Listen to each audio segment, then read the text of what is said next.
for Vladimir Putin. Look, I was in the belly of the beast, involved in the business, and saw every one of these efforts going on. And I got to tell you, a little corruption is not acceptable because there is no little corruption. As soon as corruption starts, everyone starts to become corrupt. And unfortunately, too many members of the present Congress, I don't know what the motivations were of the folks during the Civil War, and believe you that they were perhaps corrupt motivations. So we have to deal with today. And today, we have programs, virtually every program is immediately set upon by 30,000 lobbyists. Even in those days, I don't think there were 30,000 lobbyists. There were plenty of them. In fact, the lobbyists were created, the term, during Grant's administration. People hung around the lobby at the Willard Hotel. But the issue of corruption is very serious because the subsidies are the starting gun of the race of corruption in Washington. But Jack, to Michael's point that, all right, he grants all of that, he doesn't like that or support it, but he says that nevertheless the system still produced the railroad and subsidies still produce public goods. Well, I mean, we also have a very different economy, a very different world. We have a world today when people such as Google and forget his name now, the fellow who does the private air travel into space, SpaceX.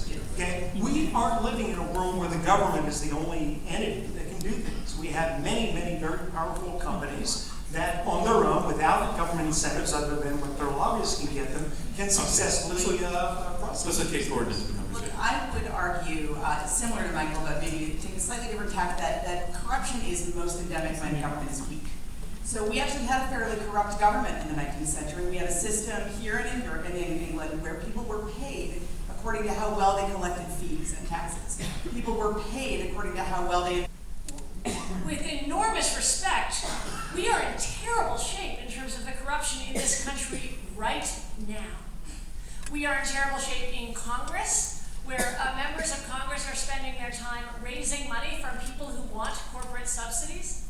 That is a major part of the job description of being in Congress right now.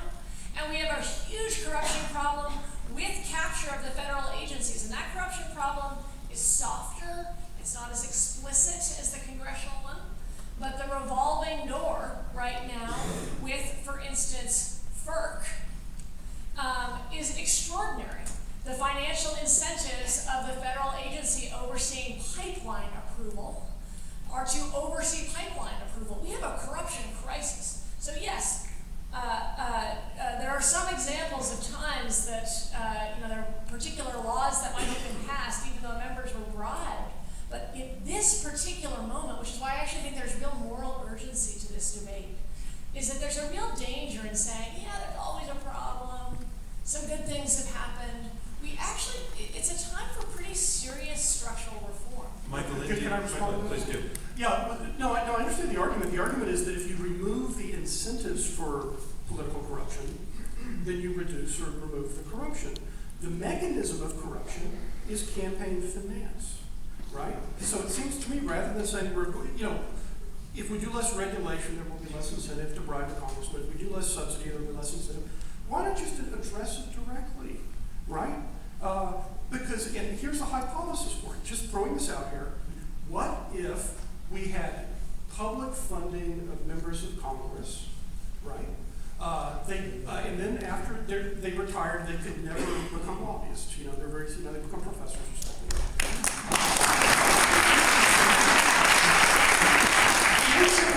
Is it not possible that without being bribed, some of these austere, ascetic members of Congress might decide it actually makes sense, to subsidize, SpaceX? By the way, just one data point, it is entirely subsidized by the government. Elon Musk's SpaceX, Jeff Bezos' Blue Origin, and the United Launch Alliance are competing for NASA and Defense Department government contracts to replace the Russian RD-180 rocket. This is a perfect example of to my mind, fairly successful corporate science. Okay, so Jack Abramoff, one more crack at this corruption question with you. Hearing your opponent saying that the subsidies in and of themselves, the giving of subsidies is not the corruption. Address that, I do want to say I've been a lifelong champion of public financing of elections. I think it's absolutely essential, but I completely agree with Jack. elections alone. Because if you create extraordinary temptation for 975 companies to go get those $1 billion, they're going to find other ways to do it. So I have a question for you. Am I allowed to do this? Or are we not that? Let's see how good a question it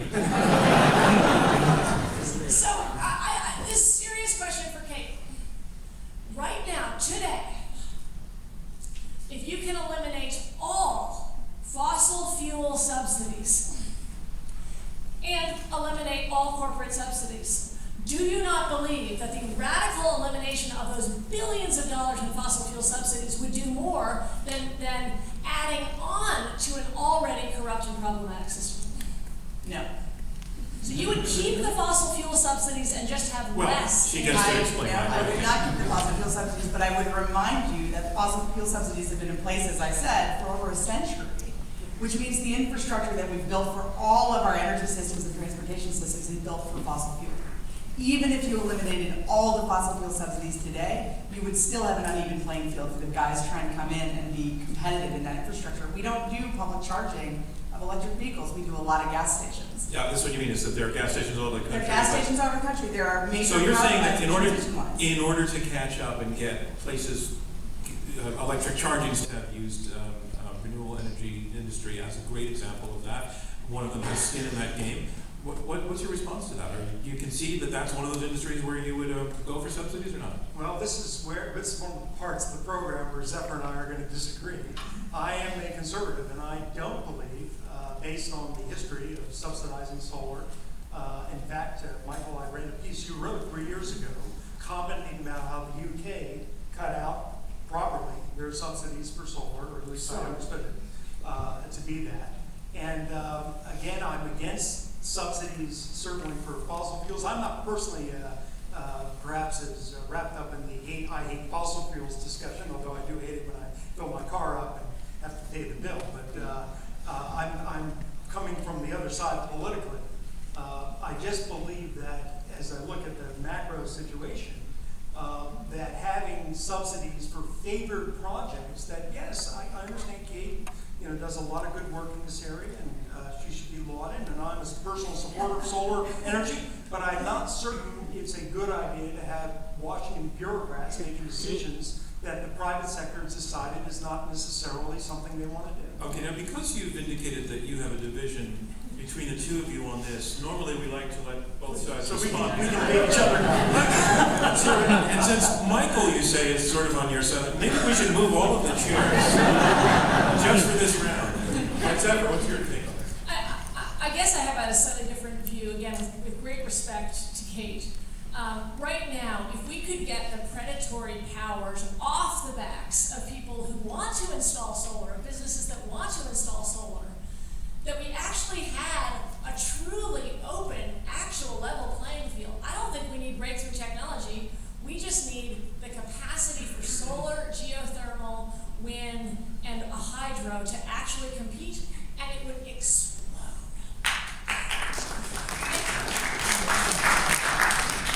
So there's two questions here. One is, if there's a bill up, given our current deeply corrupted fossil fuel dependent politics, is there a particular bill that Kate might be pushing that I might vote for? Sure, but I am not willing to go down the path of, well, since we're all in this deal together where everybody's getting subsidies, I'm going to actively be promoting that. I think first we say much better rules. Real cost of fossil fuel, including health costs of fossil fuel, be embedded in the actual costs.